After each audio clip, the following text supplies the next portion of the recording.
Welcome back. I am fresh off of an expander's retreat, and those retreats are always so transformational, not only for my clients, but for me, because it's such an opportunity for me to pause and reflect back and think of not only how far have I came, the way that I do events, the way that I activate clients through events, but how far my team has came.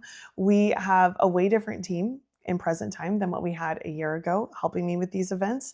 And really for me, it's such a reminder of why I do this work in the first place. I have not been quiet about the hardships I've went through over the last 6 months of scaling and growing and just becoming a new version of myself. It is by far been the hardest thing for me. And maybe upcoming, I'll do a podcast on it. But right now, it still feels a little too fresh to share too much about it. However, being in those rooms, those perfectly curated rooms with really good people that want to make a big impact, that have heart-centered values, that are doing big things, that are striving for big things, that want to be expanded, it's such a reminder that this is why I do it. I do it for the people. I do it for the opportunities that I can create within themselves if I just open a loop for them, if I just show them a new way of thinking, a new perspective, a new way of doing things. And that's exactly what we did at the retreat. So we kicked off, we hosted it at the Ritz-Carlton on the beach in Naples, which is one of my favorite hotels. We often go there together as a family just for like a day pass. We'll get a cabana and just hang out there because we love being by the pool and the beach. And our home in Naples is about 20 minutes from there. And so we often go there. So it felt like I was at home, first of all. We did 4 days of content. So I got there early on Tuesday. We shot all day Wednesday, all day Thursday, all day Friday, and then I guess like a half day on Saturday. So your girl was spent emotionally, physically. I was so tired by the end of that because I don't think I'm exercising my content muscle, but it's not 100% dialed in, right? It's like a baby muscle still, where like even shooting video with the podcast and doing more content on a consistent basis, having Toby manage my social media, things like that. I'm getting the reps in, but it doesn't feel second nature quite yet. It still feels like work instead of just part of what I do. And so I know that's been a huge expansion opportunity for me the last 6 months too, of like, I've had to take content really seriously and make it a second job for me. And that's been difficult, managing that along with everything else I have on my plate. It's also difficult, like my media team. This is our second event together and they just are so dialed in. They're incredible. And they know that by day 3, Steph's like patience is wearing thin. I'm like getting a little bit snappier because we were shooting in the morning. And I was like, okay, you guys have about 10 more minutes of telling me what to do, and then we're all done here. Because it is like when you're shooting and you're changing outfits and you're changing poses and you're talking about this, and then the next time you're talking about this other campaign, you're just like getting it from all angles. And my nervous system was fried. I'm like, I still have a day of teaching. I cannot be fried just from content heading into teaching and hot seat coaching. And so it's just an opportunity for me to be expanded even more, to increase my capacity for what I can handle and what I can hold.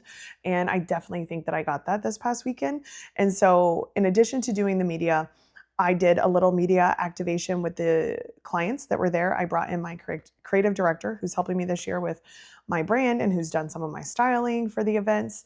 And they had so much fun. And the girls especially, because we set up a little catwalk for them. It was so cute. And they got to try on different outfits. They got to claim parts of their brand that maybe they haven't been showing the world. They got to step into more fun and more boldness and more truth telling. Some of them have really cool things that they're working on, but they're scared to share that with the world because of the perception or because of the judgment. Some of them are like, hey, I've been putting myself out there to be perceived as serious and well put together and professional. And actually, I'm a lot of fun behind the scenes. I'm a little bit quirky. I know Steph Asher was saying that like, I'm just a little bit more quirky and I would love to share that through my brand. I think that that's really important that we remember that, because it's not just about more authority. It's not just more professional, more successful. It's also about how fun are you? What do you actually do? What are your crazy thoughts that you think about things? What are your conspiracy theories? What are your belief systems that are different than the rest of the world? How can we bring that through your brand and showcase that? Because truthfully, the more you are you, the more the world is going to respond to that, because they're going to get to see you for who you are. You're not just another person that comes across the internet. You're unique and you're showing the world that. And I know for myself, even over the last 2 years, it's been kind of scary to show that. I definitely am getting more confident in showing the different aspects of me. And that's been something, even hiring the creative director. I know I did a podcast with Brittany a couple episodes ago about like just showing more fun in my brand instead of having to be so serious and instead of having to be the CEO all the time.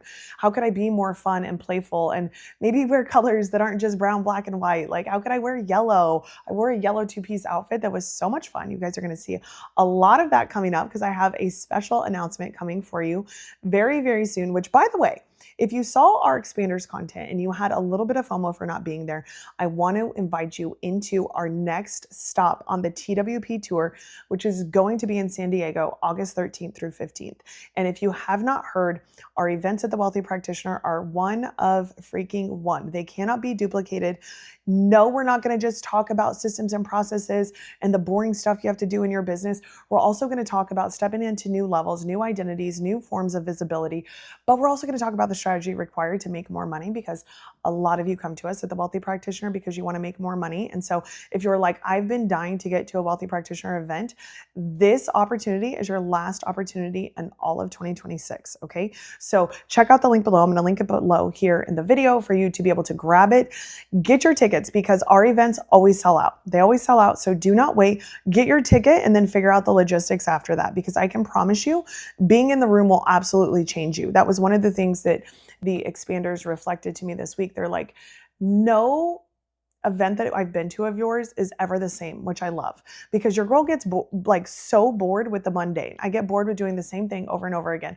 So I'm constantly looking at ways to just tweak things a little bit. And how can we improvise here? And how can we improve or innovate over here? That's why I say our events are one-on-one. You truly can't experience the same thing at each one. That's why you have to just get in the room and experience it for yourself. And also, the people inside of the room make the event. I'm really excited about the initiative we rolled out at the Wealthy Practitioner this month of having cohorts inside of our mastermind. So not only do you get the whole team pouring into you through the mastermind calls, now we have a cohort specific call once a month where people at your practice level, your practice type, pushing past the same plateaus or the bottlenecks that you have, now you can rely on them. I can't freaking wait for you to get in person in San Diego with your cohorts. And so it's going to be incredible. If you're not inside of the Wealthy Practitioner working with us yet, just come. We have one of the most welcoming communities on the planet, okay? We got more seats at this event so that more newbies could come and join us and get inside of our community. We always have new people at every event, so you will not be alone. I promise you. My whole team is so dedicated to making you feel welcome. I just can't tell you enough how important it is that you get there and you experience it for yourself. And so back to the retreat. Not only were I being expanded by the media activations, my clients were being expanded, they were claiming new parts of their brand. And then we did some hot seat coaching. And people are like, hot seat coaching. Yes, we talked about AI. Claude Cowork, we were showing them how to use that, how to work with it inside of their practice. Kyle, my husband, which he looked so hot on stage talking about AI, I was like, please come on stage more often. I think it's a limiting belief that you no longer want to be on stage with me. Let's just get you on stage. And afterwards, I was like, I was drooling over you, so please do that again, okay? But we were talking about AI and how he's using it inside of our 5 practices, the best use cases for it. And by the way, all of this is still very new within like the last month. And so it's a hot topic. We're still navigating it inside of the coaching company, inside of the brick and mortars, but everything that we're doing, we always share with our clients. And we brought it to expanders, and we always want to test stuff with expanders first to see what they get, what they don't, so that we can simplify before we bring it to other clients. And we couldn't even get through all the stuff that we had planned for them because AI is just a little nuanced. It takes time. And so even inside of our expanders group, we're going to be working on Claude Cowork and Claude Code the next couple months with them, even more so, layers deeper. But then we did hot seat coaching, and that's usually my favorite part of an expanders retreat. And people gain so much from each person that shares. So we talked about growing and putting a personal brand offer out there is so different than growing in your brick and mortar. And one of my clients, Andy and Kaylee, were just sharing, like, we get amazing results, but we're putting an offer out there and the messaging, something is just not connecting. And so we got to workshop that together. They got to hear perspective from everybody in the room, not just me, which I really love. And also, I love having Kyle there because he was like, I need you guys to understand Steph went through the same thing. And she's still navigating that. And as she's, broadening her reach and people from all walks of life are coming to her, she's still navigating like, what do I communicate? What do I show up as on social media? What is the message that's going to hit the most? And it was such a reminder of our philosophy is don't quit, because had I quit, I wouldn't have been able to get here in a place where I feel like my messaging and my brand is finally starting to make sense to me, let alone anybody else, right? And so, a reminder, if you're a novice or an amateur at something, it's going to feel so freaking hard because you've never done it before. You're going to put a lot of things out there that people are not going to respond to or not understand what you're saying. Anytime it's new, they're going to have question marks. They're going to be confused.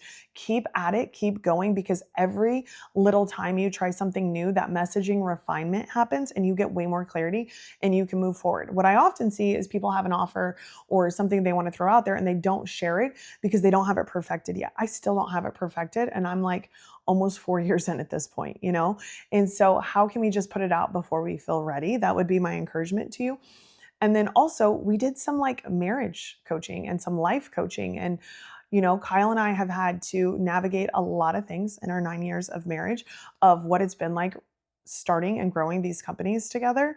And we got to share that and how different we truly are. I'm like the driver and Kyle is the nurturer almost. He's the one that like makes sure that I'm okay. He's the one that's like, how can I support you? How can I support the family?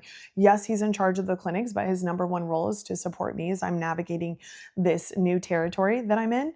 And I'm the one that's up thinking about driving revenue, right? And so I just think it's important inside of our marriages too, to remember you're not always going to be thinking of the same things, and it's okay that you're not. That's actually probably your superpower if one of you is more the driver and one of you is not. If one of you's up thinking about the business all hours of the day and a little bit more serious, one of you needs to be the fun one, right? And maybe you're both. And maybe you're like, hey, we can afford to be a little bit more serious. I invite you in to have that conversation at that point too. But I know for me and being married to Kyle, like, he's always reminding me to not be so serious, to give myself more grace, to have more fun in life, to remember that I'm a human. Like, I don't have to be this perfect version of myself that I try to be, and that I fall into bad habits of that identity as I get more stressed. That's something in this season that I've realized as I take on more, I try to revolt back to that old identity that everything has to be perfect. When in reality, I know my most expanded, highest vibrational self is that it doesn't have to be perfect. I just have to give it my best, and that's enough. And so maybe you need that reminder too, truthfully. But I know that when people think of a business group, they think of like strategy, new patients, new clients, marketing, back-end systems and operations. And we have that dialed. But I think what makes us one of one is the ability to get into your life and coach you through the life things too, because that's where your business has a quantum leap. We attract a lot of families, a lot of married couples at the Wealthy Practitioner because our values are faith, family, fun, finance. Like, we think about all of these things as one cohesive thing. Being wealthy to me was never about the money. It was about how can I show up as the best mom, the best wife? How can I show up and make a massive impact for the people I'm working with? How can I show up as the best leader for my team? How can I show up as the most true version of myself? And I think when we get into a room like Expanders, people all get that on a soul level, and they're trying to do that too. The conversation is just a little bit different. And so if you've been looking for an opportunity to get in a room with those kind of people, then join us soon, and I will see you next week.